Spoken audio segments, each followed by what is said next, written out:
মেয়েদের কোনো ভবিষ্যৎ নেই, যেটা আছে সেটা তার ভবিতব্য।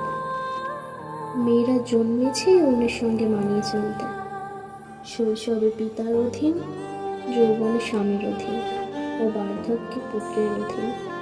ব্যাস, জীবন শেষ। আর কি চাই? সত্যি কি আর কিছু চাই না? নাকি সেই চাওয়ার অধিকার আমাদের নেই?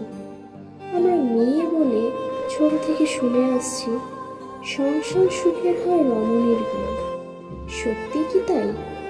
আর কারোর কোনো ভূমিকার প্রয়োজন নেই? একজন পুরুষের সাফল্যের পিছনে থাকে এক নারী।